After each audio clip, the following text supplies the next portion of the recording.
muitos detalhes, se ele falasse como a gente fala hoje. Então ele ia usando símbolos, ele ia usando elementos. E quem tinha ouvidos de ouvir, ouvia, internalizava e colocava em prática. Quem ainda não estava preparado, seguia a sua vida e ia entendendo com o tempo. Bem semelhante à nossa vida hoje, né? A gente também é assim. Quantos ensinamentos a gente não ouve repetidas vezes e às vezes a gente também não faz muito sentido no momento que a gente ouve, né? A gente acaba não colocando em prática, muitas vezes a gente não dá nem tanta atenção, muito conselho de mãe isso, né? Às vezes quando a gente é mais jovem, a gente vai ouvindo tantas coisas, não dá tanta atenção, mas depois quando a gente vai ficando mais velho, vai fazendo sentido, as coisas vão clareando, a gente fala, nossa, olha aquilo que eu ouvi, bacana, é verdade, hoje eu percebo, né? Mais ou menos assim acontecia com os ensinamentos de Jesus também. Muitas coisas que ele falou, que ele ia ouvindo, as pessoas, algumas pessoas despertavam na hora, outras despertavam com o tempo. E aí, para a gente entender um pouco o porquê que ele falava as coisas, o porquê dos exemplos que ele dava, eu gosto sempre de trazer o contexto histórico da época, porque isso faz muito sentido. Tudo que a gente vai pensar, seja de ensinamentos na parte de uma doutrina, de uma religião, seja no comportamento, a gente tem que remontar os passos e pensar com a cabeça daquele tempo. Porque ele falou dentro de um contexto, para uma época e para pessoas específicas. A mesma coisa hoje, né? Hoje a gente fala dentro da nossa realidade, né? Então são realidades diferentes, são formas de vida diferentes, são contextos diferentes. Então é importante pensar nisso. Vamos pensar que lá no tempo de Jesus, ele, né, Jesus nasceu em Belém, viveu muito tempo ali em Israel, e lá era uma região dominada pelo Império Romano. Naquela época, o Império Romano, ele dominava boa parte do planeta. Então imagine que, como se fosse assim, aqui no Brasil, nós temos, né, de acordo com as nossas dificuldades, nós temos coisas boas, coisas que não são tão boas assim, mas, de um modo geral, temos certa autonomia, né, de leis, de comportamentos. Imagine que amanhã venha um outro país aqui e coloque todas as suas leis pra gente. Nós não vamos ter autonomia mais para nada. Não vamos poder decidir mais nada. Todas as nossas regras, os nossos comportamentos vão ser pautados pelas regras daquele outro país.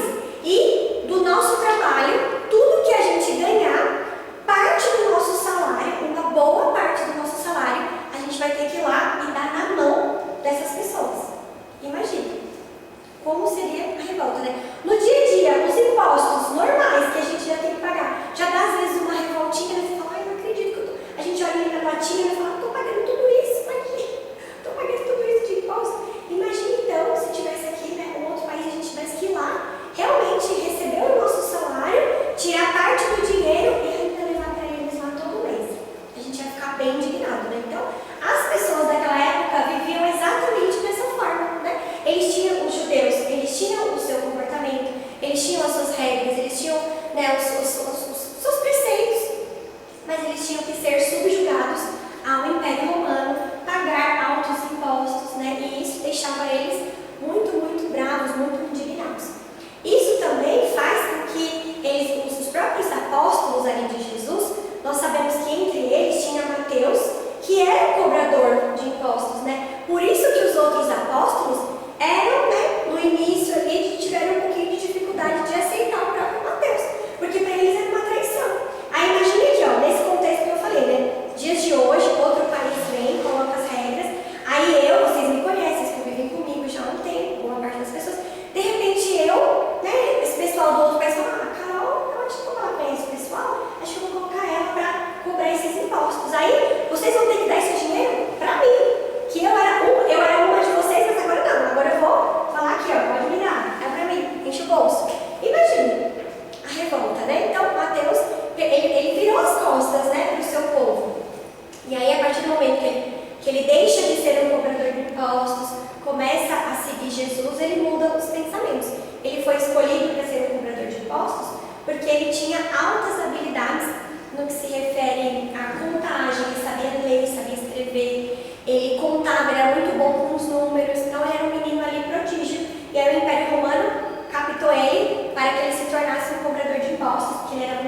ele canalizou essas qualidades para o bem, né? Para o lado positivo aí, que é para o serviço do Cristo.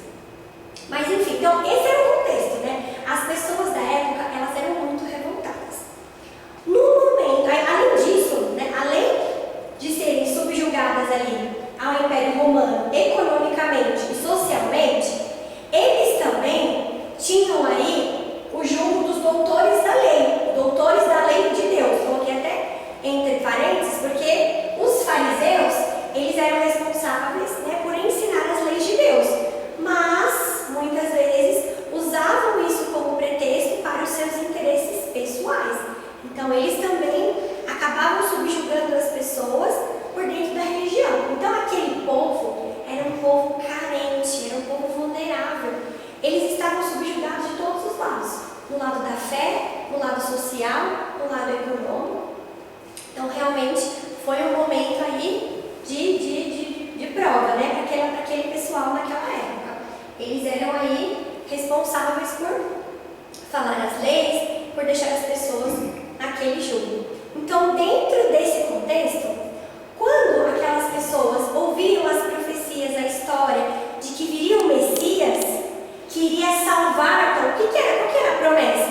Que havia um Messias. O que esse Messias iria fazer? Ia salvar o povo, ia fazer transformação na realidade deles, ia mudar o comportamento deles, ia fazer com que eles saíssem da escravidão, saíssem ali daquele cativeiro. Então, o que as pessoas esperavam? Um guerreiro. As pessoas esperavam uma pessoa que viesse derrubando a mesa, chutando, acabando com tudo, modificando, transformando e tirando as pessoas dessa situação que elas viviam.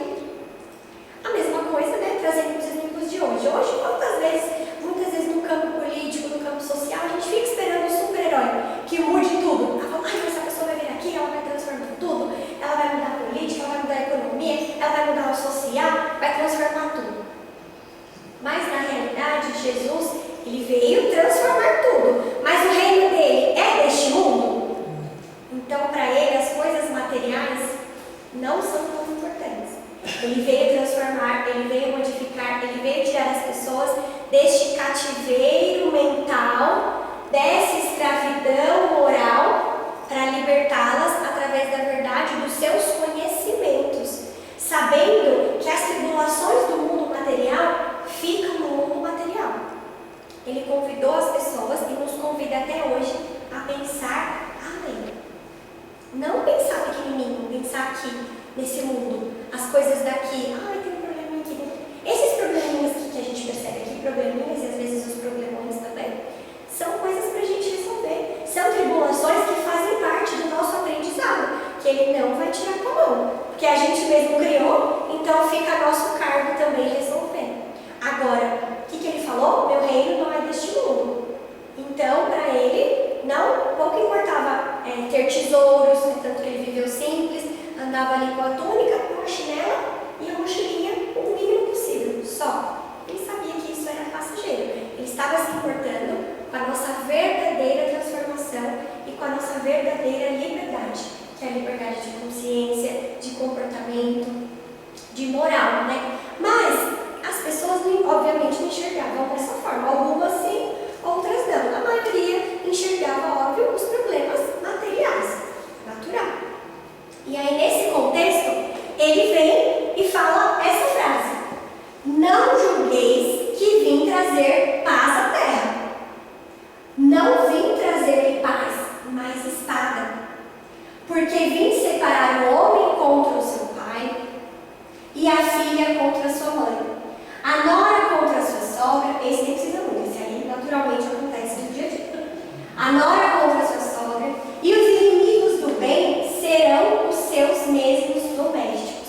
E aí, ele ainda continua, ele fala: vim lançar fogo e quero que acenda, quero que queime, quero que... Né? Então ele veio, imagina as pessoas ouvindo isso, falando: é o cara que a gente queria, é o cara que vai botar fogo, é esse que vai ganhar tudo. Agora sim, agora veio o cara, vai pôr fogo, a minha sogra que eu já gosto, já vou brigar. Minha sogra eu amo, a minha verdade, dessa encarnação eu amo. Aqui é pra história, a minha verdadeira eu amo, tá, gente? Encontrar ela por aí, vai falar que eu sou E aqui ele fala, né? Vai colocar mãe contra o filho contra a mãe. Opa, peraí.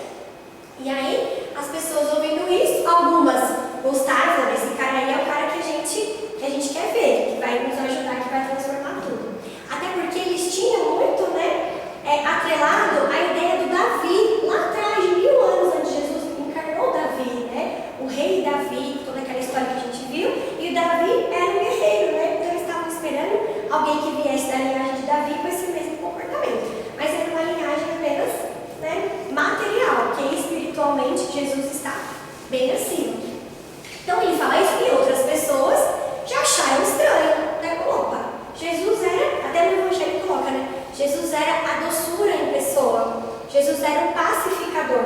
Por que será que ele estava com essas palavras, né? E aí tem um momento que ele fala, eu vim trazer a revolução, não a revolta. Olha aí, tem diferença. Revolução é uma coisa, revolta é outra. Quando eu me revolto, eu estou desequilibrada, eu não estou com sabedoria, estou agindo segundo as minhas próprias emoções do momento. Agora, revolução, revolucionar, vem de transformar, de modificar aquilo que não está bom.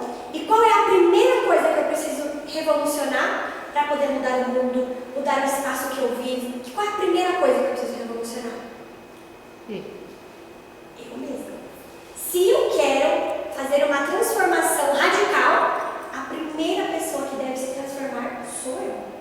Porque, infelizmente, às vezes aquela pessoa que mais quer transformar, ela quer mudar o mundo todo. Quando chega aqui, não, eu vou depois, eu vou ajudando ali primeiro, depois eu me mudo. Eu vou ajudar ele. Então, Jesus fez isso, né? Ele revolucionou através do seu próprio exemplo. Tudo que ele falou era o que ele fazia. Então, fixou pra gente o seu modelo. Por isso que, na doutrina espírita, nós temos a figura de Jesus como um mestre, como um irmão mais velho, como um professor, que nos guiou e mostrou o caminho através do exemplo e não somente das palavras, né? Nós aqui, no nosso patamar, a gente usa as palavras. A gente vai falando, a gente vai agindo assim, dá um passo para frente, dois para trás. Jesus não, né? Jesus agia com os exemplos.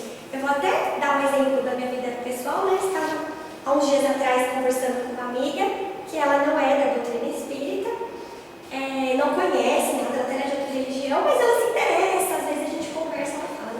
Aí, enquanto eu estava a caminho da casa dela, eu estava atrasada. E aí fui chamar o Uber demorou, eu fiquei bem brava, né? Aí mandei um áudio pra ela, falei, olha, eu vou me atrasar, o Uber tá demorando, tá muito difícil pedir Uber hoje em dia, não vem, não sei. Aí bem de manhã eu já estava bem brava. Aí cheguei lá, depois relaxei, fiquei bem brava. Aí a gente conversando da doutrina espírita, ela que não conhece, ela falou assim pra mim, usou essas palavras, ela falou assim, ai Carol,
deu uma viajada nos tempos passados, agora eu quero fazer uma nova viagem para tempos mais presentes. E a gente vai ver uma frase do Einstein, né? Um cientista que, né, pelo que a gente sabe, não tem também nada a ver com a doutrina espírita, mas ele é um espírito encarnado e ele, muito inteligente que era, trouxe uma frase muito interessante que se relaciona com essa frase de Jesus e já já a gente vai costurar tudo isso.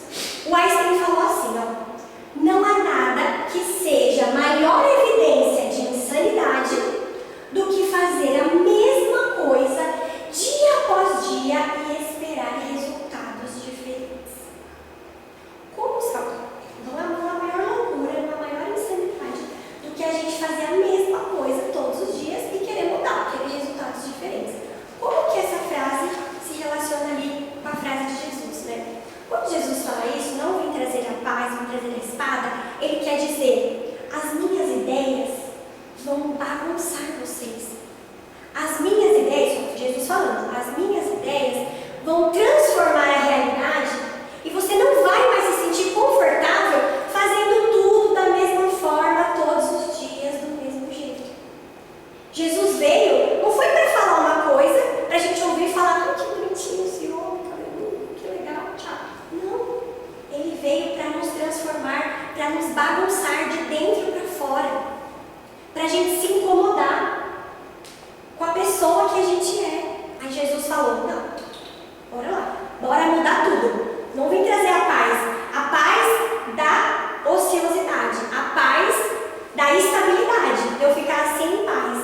Tudo acontecendo e eu aqui: não, tudo bem, não vou mudar. Tá tudo por fora modificando e eu aqui: não, tudo bem, não vou mudar. Não, ele veio trazer espada.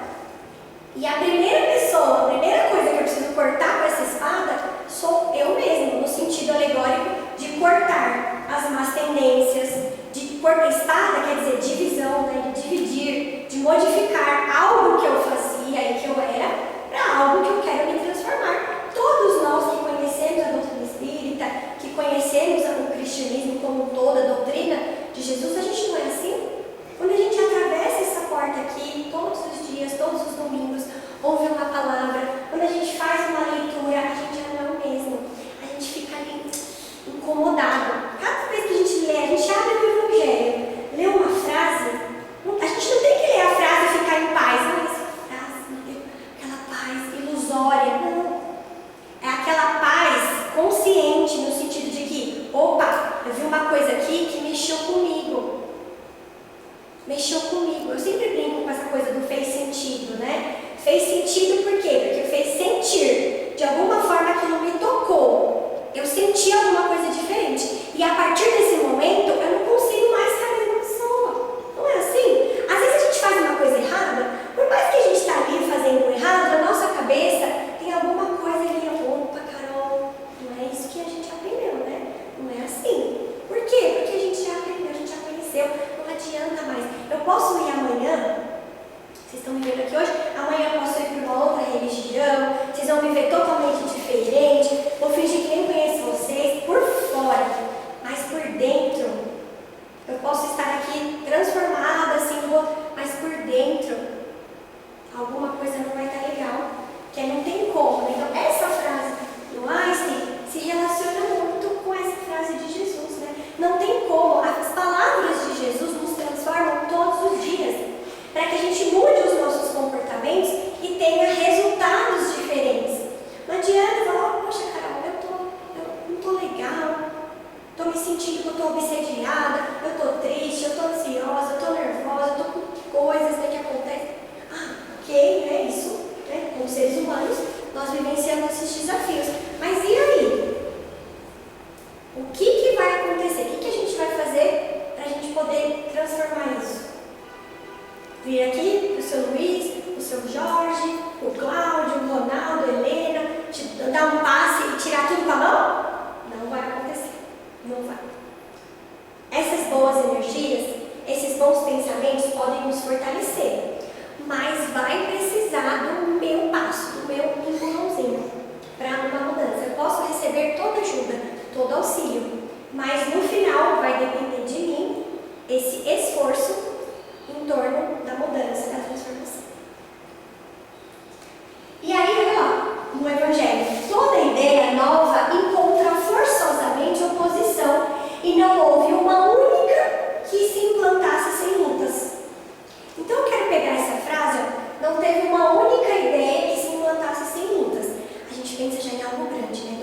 espírita, se a gente for estudar aqui o contexto histórico, implantou-se com lutas, o próprio cristianismo, o protestantismo, essas grandes religiões, né, se implantaram com lutas. Mas vamos pensar aqui, ó, pequenininho, no nosso dia a dia.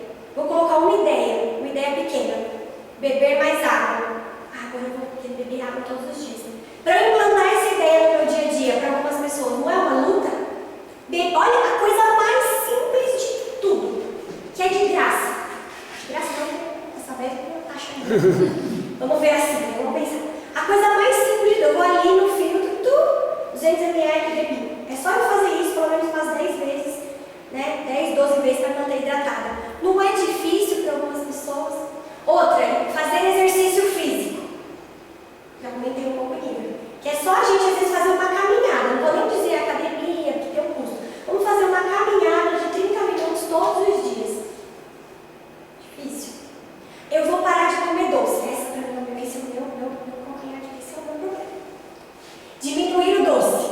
Implantar essa ideia. Vou diminuir o doce para melhorar a saúde, diminuir a gordura, diminuir a bebida, diminuir o cigarro, diminuir a droga, diminuir a maledicência de falar mal das pessoas, diminuir o palavrão, diminuir a raiva que eu tenho de um parente. É uma ideia nova que eu preciso implantar na minha vida para que se eu quero me mudar, me transformar, é algo que eu preciso colocar.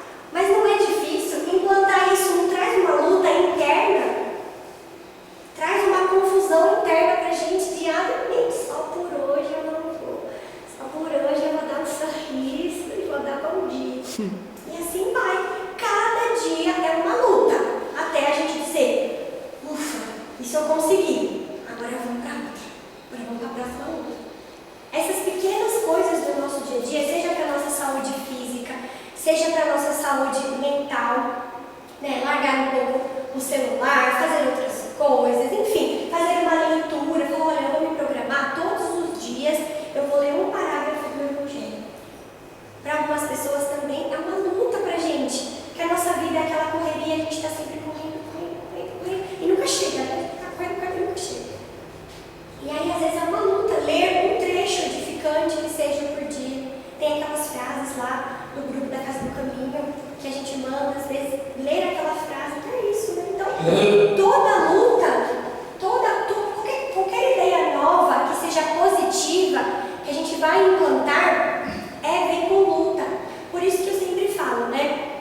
Quem não está preocupado com nada, quem só está vivendo a vida material, vive muito bem. Aos olhos materiais, a gente pode olhar aquela pessoa e falar, poxa, a pessoa não tem problema. É claro, está só acordando, trabalhando, dormindo.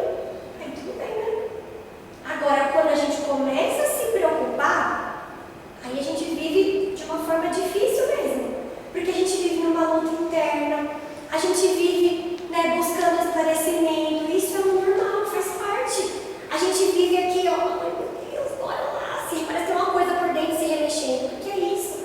Porque a gente já não está aceitando mais fazer a mesma coisa todos os dias, esperando resultados diferentes. A gente já entendeu, opa, preciso modificar. Vou conseguir modificar tudo de um dia para o outro, me tornar evoluída? Não, porque não existe. Mas um pouquinho eu vou me esforçar. E esse pouquinho, aos nossos olhos é pouquinho, mas já está ajudando, né? Aí ele continua. A resistência nesses casos está sempre na razão da importância dos resultados previstos.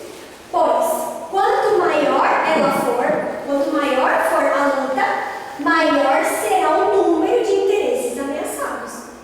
Então, por exemplo, para eu parar de comer doce, tem muitos interesses ameaçados, a minha ansiedade, a meu desejo de comer um chocolatinho depois do almoço.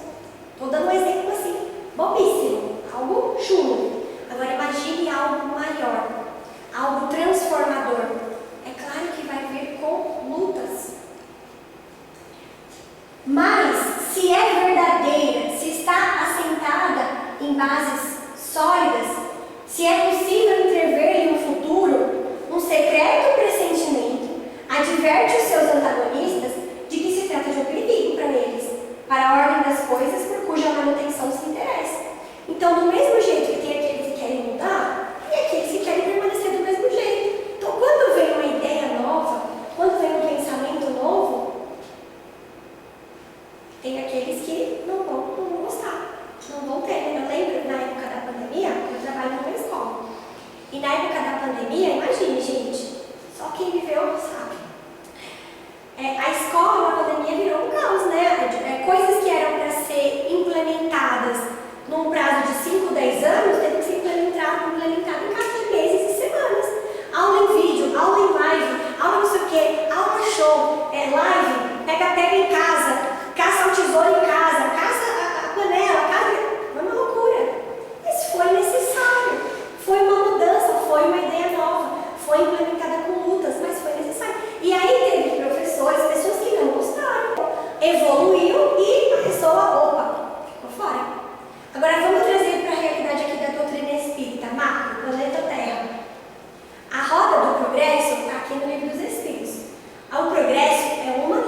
Meu grau de evolução ali que eu conquistei continua o mesmo. Mas às vezes eu posso ir para um planeta um pouco mais inferior, ou encarnar às vezes no mesmo planeta, mas numa situação um pouco inferior, para que com as minhas potencialidades eu possa ajudar aquelas pessoas e aquelas pessoas no contexto delas possa também me ajudar no meu aprimoramento moral. Então a providência divina é perfeita nos seus fazeres, né? E aí, ó, Jesus vinha proclamar uma doutrina que minava pelas bases a situação de abusos em que viviam os fariseus, os escribas e os sacerdotes do seu tempo. Por isso o fizeram morrer, julgando matar a ideia com a morte do homem. Mas a ideia sobreviveu, porque era verdade, porque era verdadeira, desenvolveu-se porque estava nos desígnios de Deus. Então, voltando lá para o contexto histórico, aquelas coisas que Jesus falava abalou as estruturas daquele contexto social, político, econômico, religioso das pessoas daquela época e nos abala até hoje. As pessoas falam assim: vamos pegar Jesus aqui de calça curta, né? Jesus, e aí? Vamos lá, tem que pagar imposto? Porque ele falou, opa, fizeram essa pergunta para Jesus. Ele falou: se ele falar que não tem que pagar, né, o império vai se revoltar contra ele. Se ele falar que tem que pagar, as pessoas, os seguidores dele vão se juntar contra ele. Mas não sabiam, né? Estavam falando com Jesus, com o mestre, com o professor. Jesus falou simplesmente: quem está aqui no desenho? Qual é a cara que está aqui no dinheiro? Ah, a cara de César. Ele falou: pronto. Dá a César, porque na cara dele, dá para ele. Dá a César o que é de César. Dai a Deus o que é de Deus. Que é a sua transformação, o seu comportamento, a caridade para com o seu irmão, a paciência, a tolerância. Pronto. Outro momento, tinha lá a mulher adúltera. Então, segundo a lei, tinha que apedrejar a mulher. Então, mais uma vez, opa, vamos pegar Jesus agora. E aí, Jesus, é a lei. O que você vai falar? Se ele vai contra a lei, ele está contra a parte aqui do império, dos doutores da lei. Se ele é a favor, ele está indo contra as suas próprias ideias, que é pregar o amor. O que ele falou? Ele falou: opa, podem apedrejar, estão preparados? Cada um pega a sua pedra. Pegou? Então beleza. Agora o primeiro que vai atirar é quem não tem nenhum pecado. Quem não tem pecado, quem nunca errou, pode dar a primeira pedrada. E aí, não teve o que ficou, né? Todo mundo, beleza, tchau. Deixaram suas pedras e saíram. Então Jesus era magnífico, é magnífico nos seus ensinamentos justamente por isso, porque ele nos faz refletir. Qualquer um de nós, não, por favor, não apedreje, ou então sim, apedreje. Não pague imposto, sim, mas Jesus não é assim. Ele nos faz refletir. E isso bagunçou, mexeu, dividiu. Então quando ele fala: não vim trazer a paz, vim trazer a espada, eu vim separar a mãe e o pai, a sogra e a nora, o filho e a filha, o irmão e a irmã, por quê? Porque vai dar choque de ideias. Daquela pessoa que ainda está com aquela ideia fixa, em conceitos retrógrados, e aquele que está com pensamento de transformação, de modificação, de revolução, mas uma revolução através do amor, através do raciocínio, da fé raciocinada e através principalmente do exemplo. A revolução começa de dentro para fora e vai demorar a encarnação inteira, então não vai dar tempo de querer revolucionar a vida da Rosana. Eu vou revolucionar. Você vai revolucionar o quê, cara? A vida dela. Não, e a sua? Não, a minha não. A minha eu vou ficar aqui, eu vou revolucionar a sua.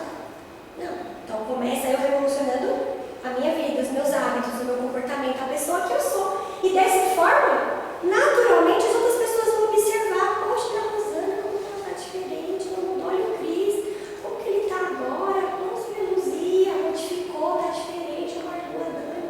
A gente vai olhar para as pessoas e naturalmente a gente também vai falar: então, acho que tá bom, mas se ela conseguiu, eu também consigo.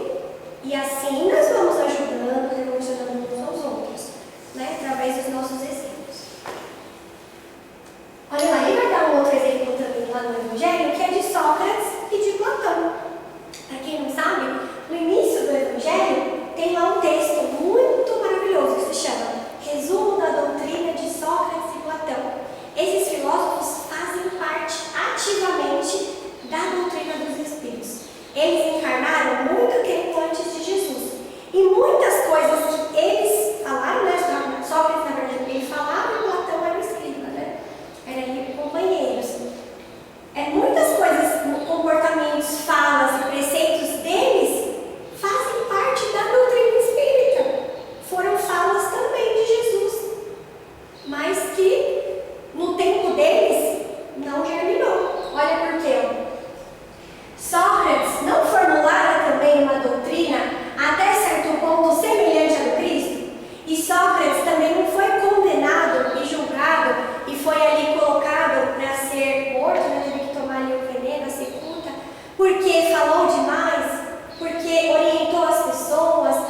quis modificar ali as pessoas, da mesma forma que Jesus, né? Não vamos ali comparar, não é a encarnação de outro, não é nada. Um é um, outro é outro. Mas as ideias são semelhantes. Até porque, gente, uma ideia que ela é verdadeira, ela não tem placa, ela não tem rótulo. A verdade não tem rótulo. Verdade é verdade. Não tem a minha verdade, a sua verdade. A verdade é a verdade. Vou colocar aqui um preceito. Amar a Deus sobre todas as coisas e ao próximo como a ti mesmo. Essa não é uma verdade universal? Não tem rótulo. Não tem um carimbo. Ah, isso aqui é da religião tal, isso aqui é da pessoa. Não, isso é universal. Pertence a todos. Porque é um comportamento que faz parte da nossa consciência, que foi implantado por Deus, nosso Criador. Então é comum a todas as pessoas. Olha lá. Então, se ele até certo ponto falou coisas semelhantes ao Cristo, por que então não prevaleceu naquela época no seio de um dos povos mais inteligentes da Terra? Ele nasceu num momento, no seu contexto, ele nasceu ali no centro ali da inteligência humana, no seu tempo. Hoje já está, né, mais globalizado. Naquele tempo, as pessoas ali do seu redor, as pessoas da igreja, eram os mais inteligentes, eram os filósofos, eram os que encarnaram aqui para refletir, para pensar, para evoluir as ideias intelectuais e filosóficas. Por que será que não engajou tanto quanto Cristo? Porque os tempos ainda não haviam chegado. A mesma coisa. Por que será que a doutrina espírita não veio na época de Jesus? E já podia ter escrito todas as obras da codificação naquela época. Por que não aconteceu? Porque os tempos não haviam chegado. Nós somos ansiosos, Deus não. Ele sabe o momento certo, a hora certa, com que as coisas devem acontecer, com o preparo mental, social e até mesmo econômico, político, cenário, tem que ser um cenário propício, né? Ele, Sócrates no caso, semeou em terreno não preparado. O paganismo não estava suficientemente gasto. Então ele semeou num terreno que ainda não estava 100% preparado. Cristo recebeu a sua missão providencial no tempo devido. Nem todos os homens do seu tempo estavam à altura das ideias cristãs, mas havia um clima geral de aptidão para assimilá-las. Olha que interessante, o clima geral. O clima estava propício. Lembra que eu falei lá no contexto histórico? As pessoas ali sendo subjugadas, elas estavam necessitadas de algo a mais que tirasse elas daquele jugo através da fé raciocinada, do amor, do pensamento, das reflexões que motivavam elas a pensar além do que elas pensavam, além do que elas estavam vivendo ali. Assim como a doutrina espírita, 1600 e poucos anos depois, veio da mesma forma. A doutrina espírita não podia ter vindo antes. Quando a gente faz aqui, já fica com um convite, né? O curso de iniciação à doutrina espírita, a gente fala bastante aqui na casa sobre esse contexto histórico. Como aquelas revoluções que a gente aprendeu na escola lá, Revolução Francesa, Revolução Industrial, como essas revoluções que no primeiro momento não tem nada a ver com a doutrina, mas quando a gente vai estudar, a gente percebe que elas foram essenciais, o iluminismo, que eles foram essenciais para que a doutrina espírita existisse.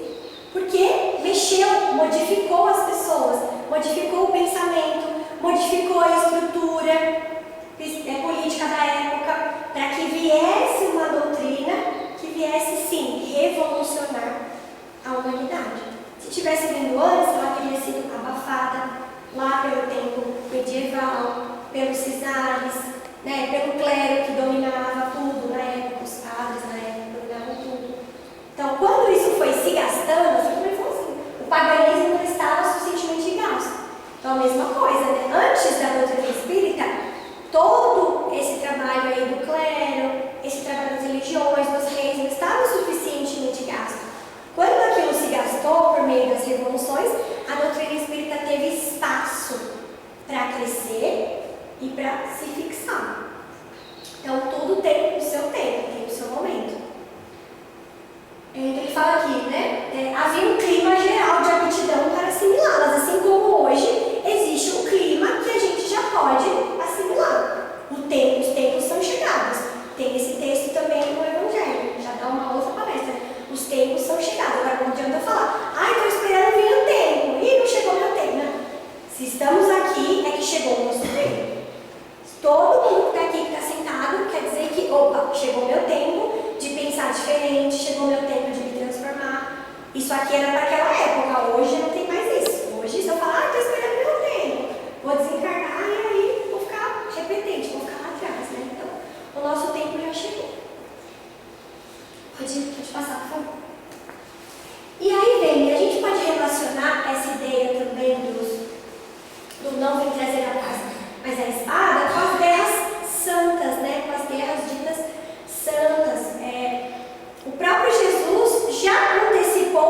aí, será que então que a responsabilidade é de Jesus Cristo? Então, já que ele falou isso, não vim trazer a paz, mas a espada, então isso justifica as guerras. Então, será que a responsabilidade dele, das pessoas não terem interpretado ele de uma forma negativa?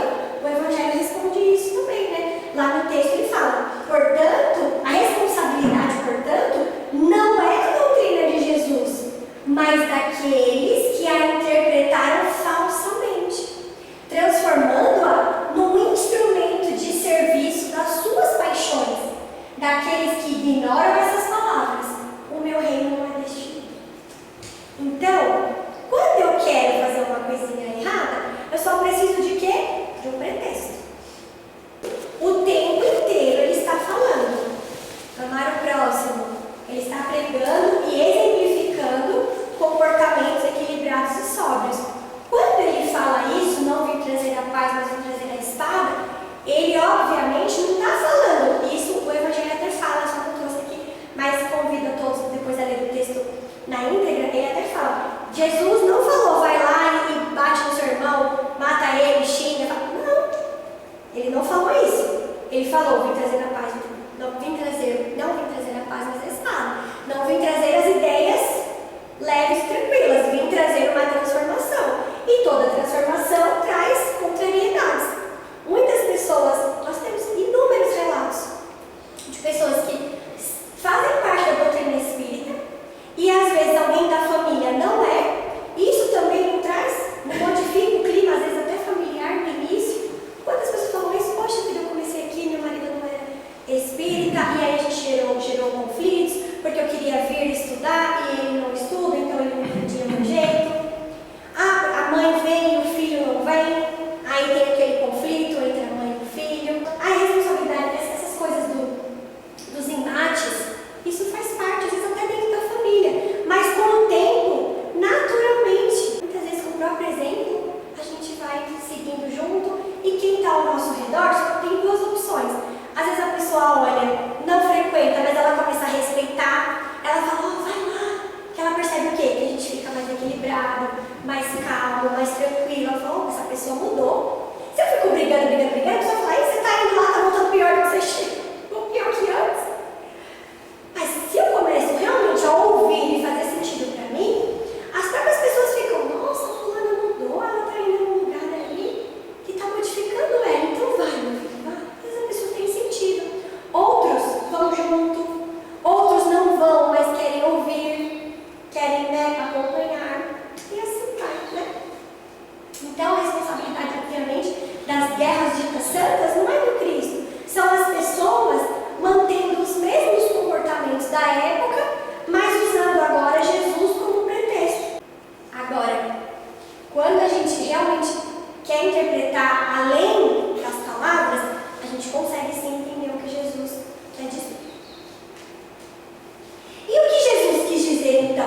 Né? O Evangelho deixa lá, depois dele fazer toda essa volta, toda essa explicação, fica o questionamento. O que Jesus quis dizer então com essa frase? Não vim trazer a paz, vim trazer a espada, vim atear o fogo e quero que ele se acenda. O que será que ele quer dizer? Olha lá. Então, abre aspas, né? Não penseis que a minha doutrina se estabeleça pacificamente. Ela trará lutas sangrentas, para as quais o meu nome servirá de pretexto. Porque os homens não me haverão compreendido, ou não terão querido compreender. Os irmãos separados pelas suas crenças lançarão a espada um contra o outro, e a divisão se fará entre os membros de uma mesma família que não terão a mesma fé. Vim lançar o fogo na terra para consumir os erros e os preconceitos, como se põe fogo num campo para destruir as ervas daninhas. E anseio para que se acenda, para que a depuração se faça mais rapidamente, pois dela sairá triunfante a verdade. A guerra sucederá a paz,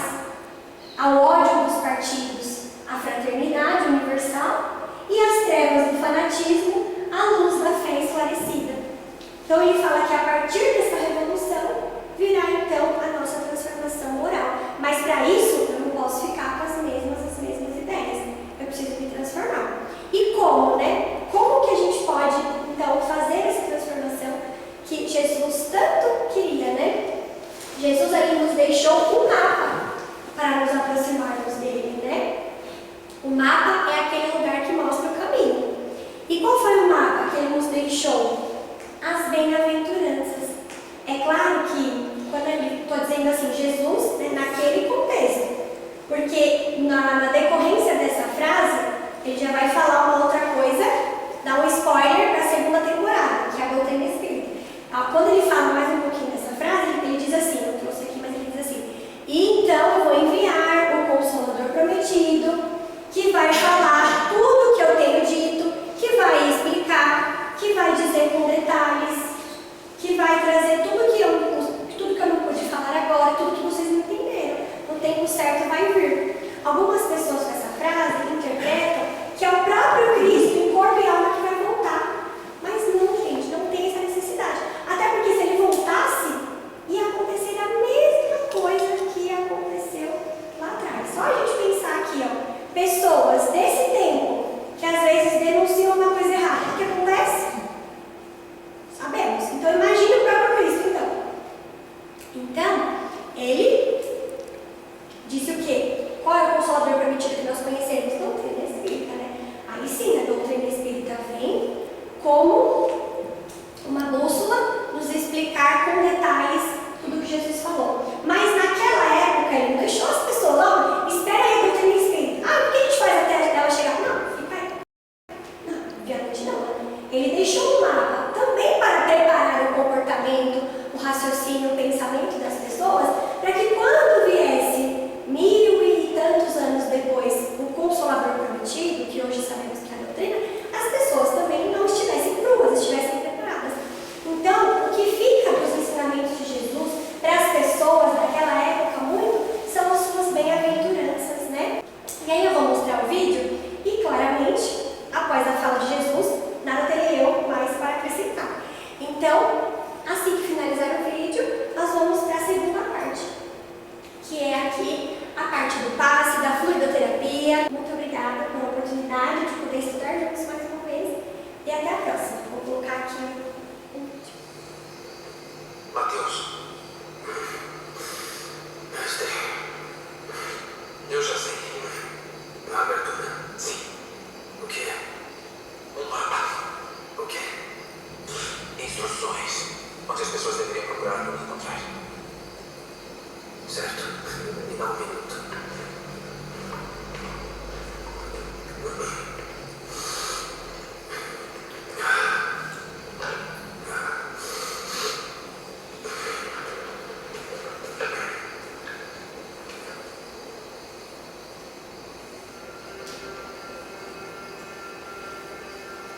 Tô pronto.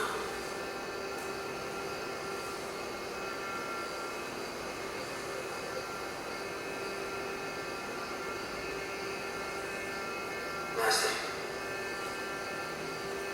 bem-aventurados os pobres em espírito, pois deles é o reino dos céus. Bem-aventurados os que choram, pois serão consolados. Bem-aventurados os mansos, pois eles receberão a terra por herança. Bem-aventurados os que têm fome e sede de justiça, pois serão satisfeitos. Bem-aventurados os misericordiosos, pois obterão misericórdia. Bem-aventurados os puros de coração, pois verão a Deus. Bem-aventurados os pacificadores, pois serão chamados filhos de Deus. Bem-aventurados os perseguidos por causa da justiça, pois deles é o reino dos céus.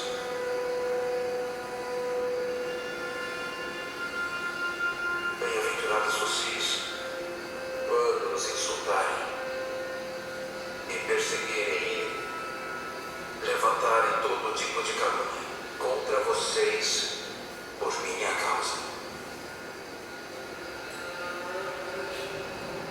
Alegrem-se e regozijem-se, porque grande é a recompensa de vocês nos céus.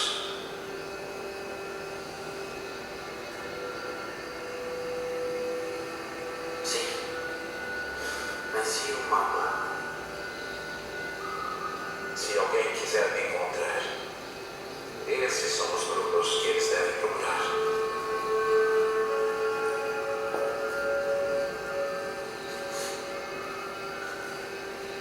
E depois, vocês são o sal da terra.